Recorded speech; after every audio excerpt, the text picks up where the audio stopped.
I want you to think about something for a moment. Have you ever found yourself sitting across from a good friend, someone you've known for decades, sharing a cup of coffee and a comfortable silence, and thought to yourself, this is so easy.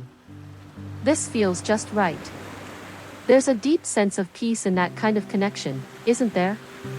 No expectations, no heavy demands, just two people enjoying each other's company. Now, what if I told you that very feeling, that comfortable companionship, is at the heart of a quiet revolution happening for people like us, those of us in our 70s, 80s, and beyond? It's a new way of thinking about love and partnership that's saving many from a world of regret, and it's called living apart together. It might sound like a contradiction, doesn't it? Together, but apart. For our generation, the path was always so clear. You dated, you got married, you moved in together, and you built a life under one roof. That was the dream. And for many, it was a wonderful dream. But life has a way of writing its own story. Maybe you've lost a spouse, a partner you loved deeply, and the idea of marrying again feels almost like a betrayal. Or perhaps you went through a divorce later in life that finally gave you a sense of peace and independence you never knew you could have. Or maybe you've just been on your own for a long, long time, and the thought of merging your entire life with someone else, their routines, their clutter, their way of doing things, well, it feels less like a dream and more like a threat to the beautiful life you've worked so hard to create. That feeling right there, that hesitation, is not something to be ignored or brushed aside.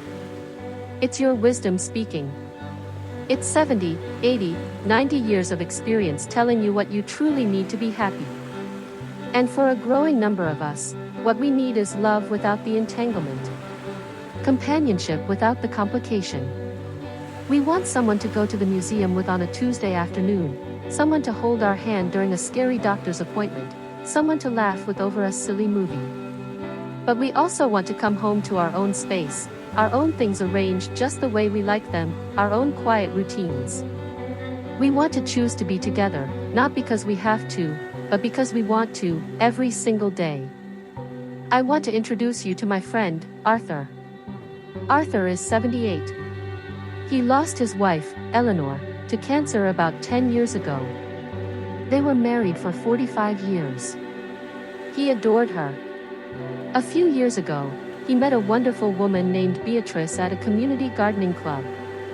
They hit it off immediately. They both love classical music, they're both voracious readers, and they make each other laugh like nobody's business. After about a year of dating, everyone around them started asking the question.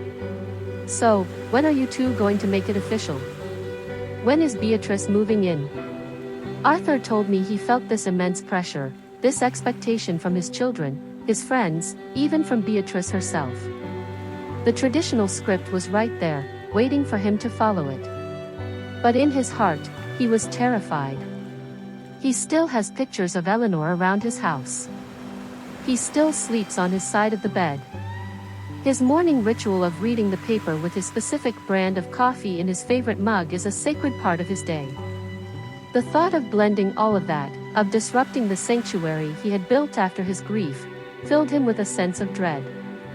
He almost ended the relationship because the only path forward seemed to be one that led to regret. But then he learned about this idea of living apart together. He had a brave, honest conversation with Beatrice. And you know what? She felt the same way. She valued her independence fiercely.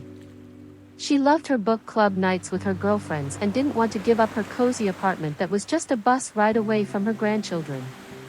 So they made a choice that was right for them. They are deeply, happily committed. They are partners in every sense of the word. They spend weekends together, they take vacations, they are each other's emergency contact. But Arthur goes home to his house, and Beatrice goes home to her apartment. They have their togetherness, and they have their cherished independence. They have, quite literally, the best of both worlds. This isn't about being afraid of commitment. Goodness, our generation invented commitment. This is about redefining what commitment looks like at this glorious stage of our lives. It's about choosing a model of love that celebrates who we are right now, not who we were 50 years ago. It's about designing a relationship that adds pure joy to your life, without subtracting the peace and autonomy you've earned. So, if you felt that tug, that desire for connection without consolidation, know that you are not alone, and you are certainly not being difficult. You are part of a beautiful, growing trend of people who are wise enough to choose their own happiness, on their own terms. Now, you might be listening to Arthur's story and nodding along, thinking, yes, that's exactly it. That's the feeling. But then another thought might creep in, one that's been conditioned in us for decades. What about everyone else? What will people think? It's funny, isn't it, how even after all these years, we can still feel the weight of other people's expectations. Our children might worry we're being taken advantage of, or that we're lonely and just don't want to admit it. Our friends might not understand why we wouldn't just make it official. They might see it as less than a half relationship, because it doesn't fit the traditional mold we all grew up with. I want you to just set those worries aside for a moment. Let's talk about you. Let's talk about the incredible benefits of this kind of arrangement that are so often overlooked in the rush to judge. The first, and perhaps the most precious, is the gift of your own space. Think about your home. It's not just a building, it's a museum of your life. Every photograph on the wall, every knick-knack on the shelf, the way the light falls in your favorite chair in the afternoon, these things tell your story. They are anchors to your past and comforts in your present. Choosing to keep your own home means you never have to compromise that sanctuary. You never have to box up your memories to make room for someone else's. You can still have your grandchildren over for a sleepover in the living room without feeling like you're inconveniencing a partner. Your home remains your sovereign territory, a place of complete peace and familiarity. And then there's the freedom. Glorious, simple freedom. You can eat dinner at 5 p.m. if you feel like it, or at 8 p.m. if you don't. You can watch whatever you want on television without negotiation. You can leave a project half finished on the kitchen table for 2 days without a single comment from anyone. This isn't about being selfish, it's about honoring the routines and rhythms you've established for yourself. After a lifetime of accommodating others, children, bosses, spouses, this is your time to have things exactly your way. And when you have that autonomy, something beautiful happens. The time you do spend with your partner becomes entirely focused on quality. Your dates aren't about discussing who's taking the trash out or what to do about a leaky faucet. They are about connection. You are choosing to be present with each other, to talk, to share experiences, to be romantic. It keeps the relationship fresh and exciting, because you're never taking each other for granted. You're not just roommates, you're always sweethearts. But let's be practical, because we are nothing if not practical. A question I often hear is, but what about the finances? And what about my family? These are crucial questions, and tackling them with honesty and clarity is what makes this work. Financially, living apart together can actually provide a great deal of protection and peace of mind. You both maintain your own financial independence. Your assets, your pensions, your property, they remain yours. For many, especially women who may have finally found financial stability on their own later in life, this is a huge relief. It removes a massive layer of potential complication and worry for your children, who might be concerned about inheritance or someone influencing you financially. It allows you to be generous with each other from a place of desire, not obligation. And speaking of family, this is where open communication becomes your most important tool. The key is to sit down with your adult children and explain your decision from a place of strength and happiness, not defense. You can tell them, I want you to know how happy I am. I've met someone wonderful, and we found a way to be together that brings me so much joy and allows me to maintain the independence I love. This is my choice, and it makes me feel secure and content. When they see that this arrangement is making you lighter, happier, and more engaged, most of their worries will melt away. It's about showing them that you are not making a decision out of loneliness or fear, but out of a clear-eyed understanding of what truly makes you happy at this chapter in your life. It's about demonstrating that love in your 70s, 80s, and beyond isn't about necessity, it's about pure, uncomplicated choice. It's one thing to talk about the idea, to feel that little spark of recognition that says, yes, that sounds like what I want. But it's another thing entirely to know how to begin. How do you even start a conversation like this with someone you're growing fond of? The thought of bringing it up can feel so daunting, can't it? You might worry you'll hurt their feelings, or that they'll think you're not serious about them. This is where we move from the what to the how, and it all starts with the most important ingredient of any relationship, especially this kind, honest, gentle communication. Think of it not as stating a demand, but as opening a shared dream. You're not saying, I never want to live with you. You're saying, I value what we have so much, and I want to explore how we can make it work in a way that feels wonderful for both of us. The timing of this talk is key. You don't want to bring it up on a first date, of course, but you also don't want to wait until you're both so deep into the traditional expectations that it feels like a rejection. There's a sweet spot, when you both know there's a real connection, but before the pressure of, what's next, starts to build. Maybe it's over a pleasant lunch, during a calm, relaxed moment.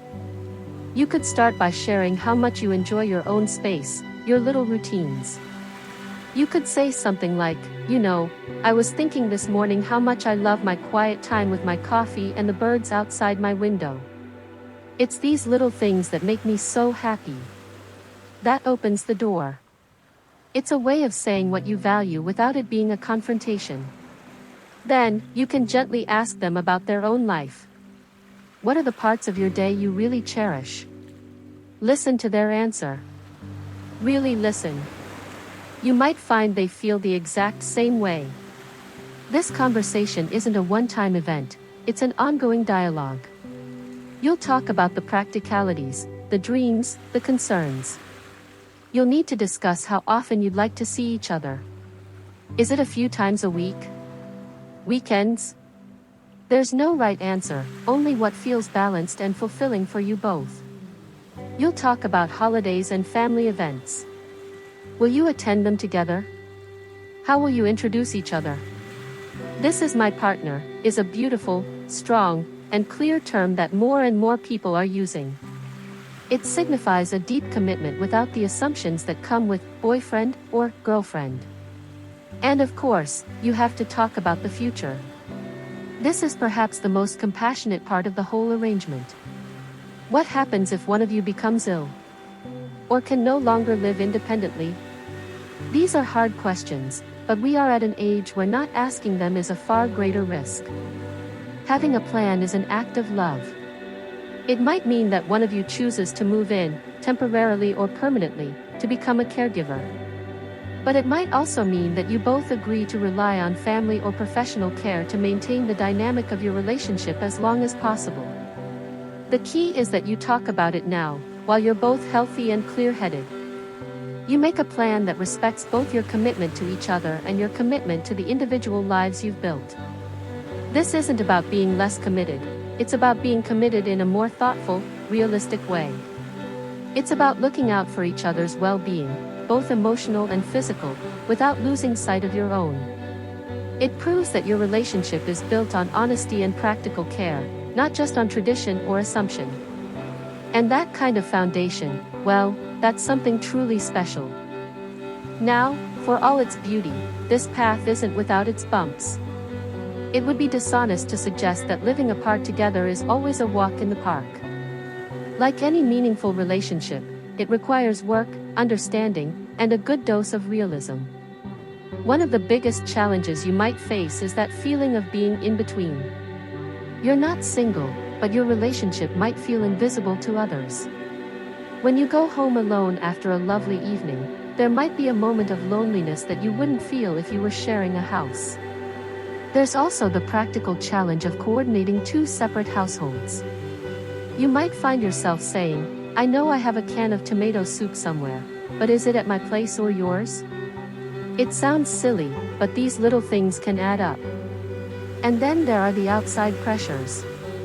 Well-meaning friends might constantly ask when you're going to take the next step, implying that what you have isn't complete.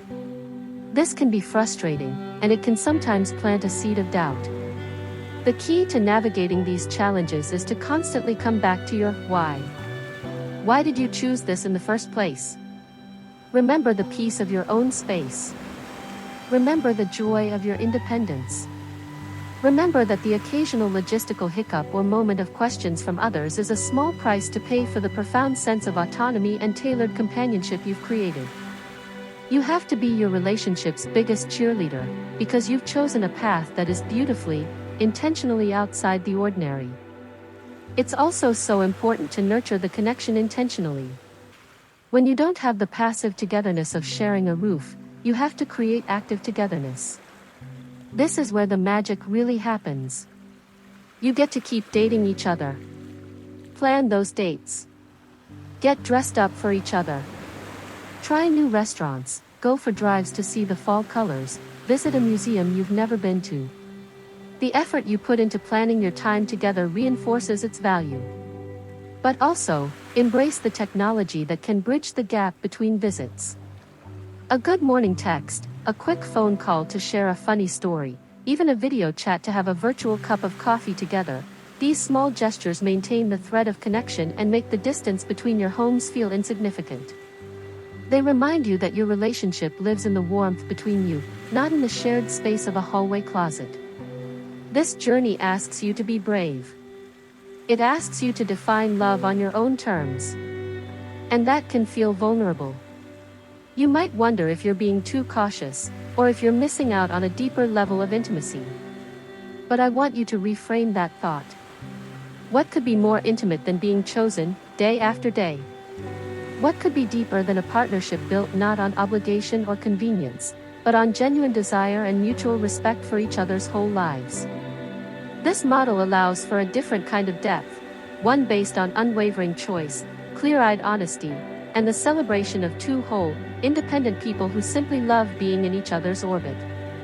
It's not a lesser connection, it's a connection reimagined for a time in life when we know exactly who we are and what we need to thrive. It's a testament to the fact that our capacity for love and innovation doesn't diminish with age, it deepens and gets wiser. As we come to the end of our time together, I want to leave you with the most important thought of all: your happiness, your comfort, your peace of mind. These are the ultimate goals. There is no one-size-fits-all formula for love later in life. For some, marriage and sharing a home is the absolute right path, and that is wonderful. But for a growing number of us, the path of companionship, of living apart together, isn't a plan B. It's not a compromise. It is a conscious, joyful choice for a love that fits us perfectly. It's about writing your own rules for this beautiful, messy, and wonderful chapter. It's about waking up each morning in your own space, with your own thoughts, and knowing that your day is yours to design. And then it's about picking up the phone and hearing the voice of someone who loves you, not because they have to, but because they truly want to. It's about knowing that your relationship is a daily choice, a daily celebration, not an obligation. That is a powerful feeling. It's a feeling that can add years of joy and contentment to your life. You've spent a lifetime caring for others, building families, and meeting responsibilities. This is your time. This is your chance to design a relationship that adds to your life without subtracting from the person you've become. I would love to hear what you think. Has this idea crossed your mind? Maybe you're already living this way and you have some wisdom to share. Please, leave a comment down below and let's start a conversation. Your story could be the very thing that gives someone else the courage to choose their own happiness. If this video resonated with you, if it made you feel seen or gave you a new idea to consider, please give it a like.